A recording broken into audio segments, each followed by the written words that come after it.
Bonjour, je suis Hakim L'Alam et je vous propose ma chronique du jeudi 17 juillet 2025. Elle s'intitule « Au pays Vuitton, les sans-dents doivent encore cracher dans le bassinet ». J'en suis sorti essoré. Des courbatures, une forte fièvre, des hallucinations et l'obligation du recours à un certain nombre d'astuces plus ou moins médicales, à la limite des recettes de grand-mère. De l'eau de rose sur des compresses posées au front, aux poignets et aux chevilles, une poche de glace sur les genoux et un paracétamol 1000 en traitement d'attaque, le 500 se révélant trop faiblard pour calmer tout ce bastringue fiévreux. Que m'est-il arrivé? Je vous explique. Je regarde tous les jours les chaînes d'infos du monde et je suis capable de suivre parfois des débats de pays étrangers éloignés sur des sujets qui, en apparence, ne me touchent pas directement. C'est comme ça. D'abord parce que mon boulot le commande. Ensuite parce que ce qui se passe ailleurs est un excellent indicateur des impactants éventuels sur mon pays, la DZI.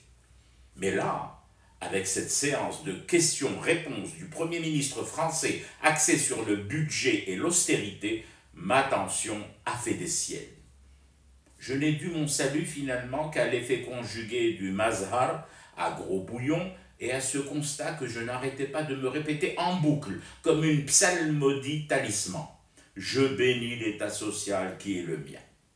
Cette simple ritournelle a mieux agi que le paracétamol. Mon Dieu! Voilà un pays, Fafa, qui tous les jours nous taxe, si j'ose dire, de dictature politico-militaire, qui saigne l'Algérie au profit d'une minorité d'oligarques.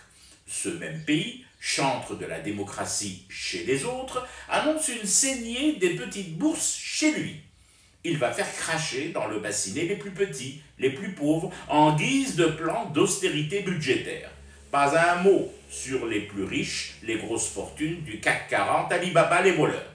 Cela, Patouche a clairement laissé comprendre François le Français.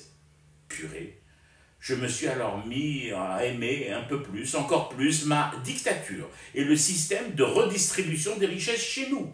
J'ai même eu une larme attendrie au coin de l'œil en passant en revue mentalement les mesures sociales affirmées, réaffirmées et codifiées en sanctuarisation Ilel Abed dans ma contrée de généraux, pourtant décrits comme des sanguinaires, passant leur temps à nous vampiriser le soir au coin du feu allumé par CNews et les autres chaînes de Fafa. Yahajaba. Comment peut-on, et avec quel visage mqazdar comme celui du gouvernement Bayrou, vouloir encore gratter jusqu'à l'os, au-delà de l'os lui-même, jusqu'aux dernières traînées d'ADN du contribuable français, retraité compris, et venir ensuite, tranquillo, nous donner des leçons de gouvernance et par-dessus tout d'humanité. Mais enfin, que cette extraordinaire équipe de Nosferatu, commandée par le trader Macron, commence par arrêter de sucer le sang et le reste à une population en situation de paupérisation au grand profit des sacs Vuitton. Je fume du thé et je reste éveillé. Le cauchemar continue. C'était Hakim L'Alam, je vous retrouve samedi pour une autre chronique et une autre façon de dire son amour à l'Algérie.